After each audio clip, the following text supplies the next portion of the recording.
Hey everyone, this is Nikki Rowland and today I have a layout for Scrap Academy. So for Scrap Academy over the summer we are holding a summer camp and we have got a series of challenges, so one every week, and this is week 3 and we have a hopscotch challenge for you today. The hopscotch challenge is sponsored by Lottie Loves Paper, who are a fabulous scrapbooking shop. Check them out online and you can get all your supplies from them. They are completely awesome. Okay, so the hopscotch challenge, if you should be able to see the graphics in the group, and basically you play the game. So you play the hopscotch game, print it or draw it, throw your counter, and you have to then follow the instructions for whichever number you landed on. So I played the game and I landed on number 5. Go minimal, leaves 75% white space. Oh my goodness. That couldn't take me more out of my comfort zone. I pack my layouts full of stuff, but on this occasion I'm having to go small and to keep my my layout minimal. So I'm having to channel my inner Laura Rumble and go for something small. So I thought I would start off with some mixed media for my background, and I'm going to keep my photo completely central on this layout, and I'm just going to have a very small amount going all around the photo, so right in the middle of the layout itself. So I've used some Shimmers paints there, you can see them, to create some watercolour effect around the middle of the layout, and I have my little photo printed on as a square. Now the other part of the summer challenges, the summer camp challenges, is that for every challenge there is an optional story prompt, and that's because scrapbooking is really all about telling stories, keeping memories alive, and just documenting things. It doesn't have to be big things or little things, it can be whatever you want to document, but the point is about memory keeping. So we so often get caught up in the products that we're using, that I thought we would include story prompts. They are optional, so if they inspire you, go for it. If not, then don't worry about it. But if you want to use the optional story prompt, they are there. I do find that whenever I follow along with a story prompt, I end up telling stories that I don't normally tell, or perhaps wouldn't have told otherwise. So therefore, that's why I really wanted to include a story prompt. So today's story prompt is about playing a game. So you could document anyone playing a game. That could be your children, your grandchildren, someone else's children, or it could be adults, your teenagers, literally whatever. So a child playing a game, playing with their toys, or family time with board games, for example, or playing virtual quizzes. There's been a lot of those going on during lockdown. So any kind of game whatsoever, and it doesn't have to be children, of course it can be, but it doesn't have to be.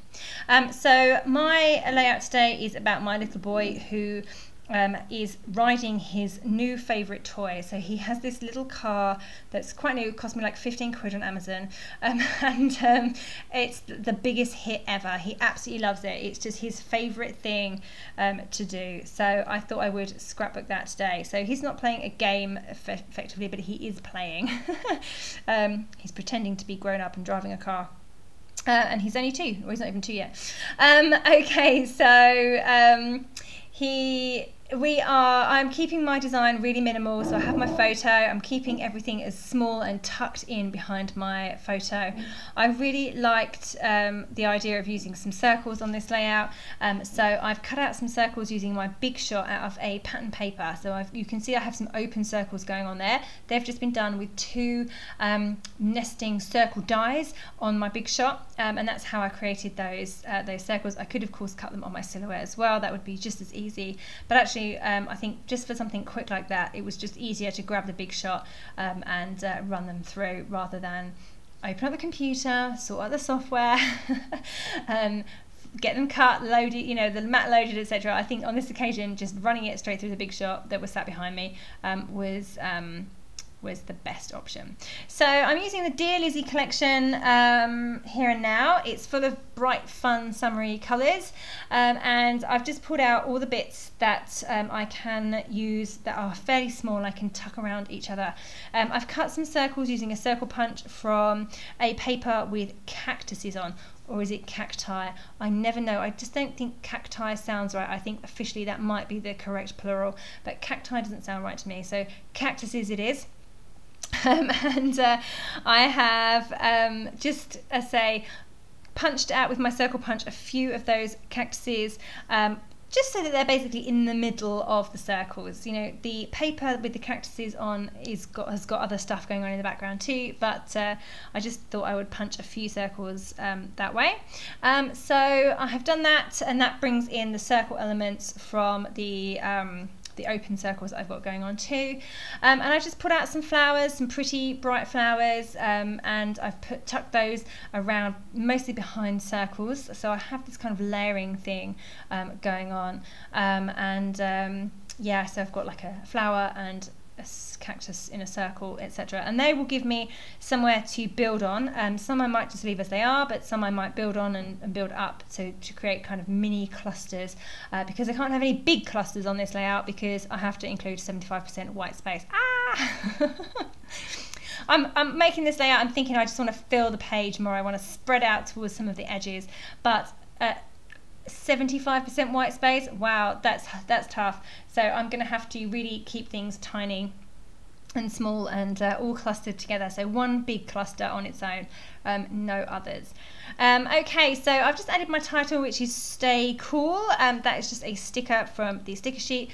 So when you're designing something like this and you're going for a minimal design, small things are your friend. If you have giant pieces of ephemera, that's going to be tough to include, but small things are really good. So things like sticker sheets tend to have smaller elements than ephemera packs, for example.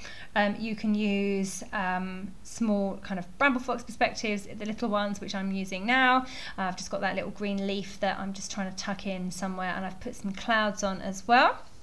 I'm also going to put some flowers on too. They're here, just a few little tiny ones. They're a really cute set from the Bramble Fox shop, so they're so tiny that they work really well for a small design like this. And things like sequins as well, again, which I will add later as well. So all the little things like that are your friend. Puffy stickers as well tend to be quite small, and stickers from sticker books also tend to be quite small. So any of those kind of embellishments, if you're looking for things in your collections and you think, goodness, that ephemera is huge, have a look at some of the other products in the collection and see what you've got, because you'll be surprised at how many little things there actually are when you start looking. Yeah, I'm just now I've pretty much got my cluster as I want it. I've got some clouds in by Bramble Fox and some flowers and the leaf. I've put some star stickers in, they're from the Dear Lizzy sticker sheet. I've come in with some puffy stickers from the Dear Lizzy puffy stickers as well. And now I'm just adding in some sparkle with my sequins.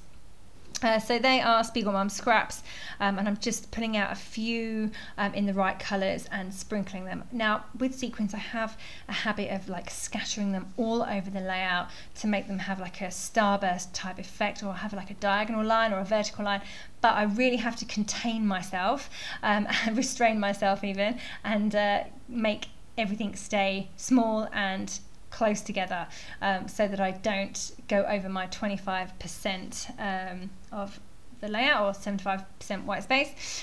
So yeah, I'm pretty much done now. I'm happy with how it's looking. It's really not my normal style, but I'm really happy with it actually. It's great to do something out of your comfort zone once in a while, and I hope these challenges will encourage you to do that. Okay, so that's me done. Thank you very much for joining me today. I hope you have enjoyed this layout, and I hope you enjoy the challenge this week, the Hopscotch challenge. There are lots of options, so see where your counter lands. Don't forget, this challenge is sponsored by the fabulous Lottie Loves Paper, and you can join in, and there are prizes every week. There are prizes, so you can join in over on the Scrap Academy Facebook group. Okay, thank you so much for joining me today. That was Nikki Rowland for Scrap Academy.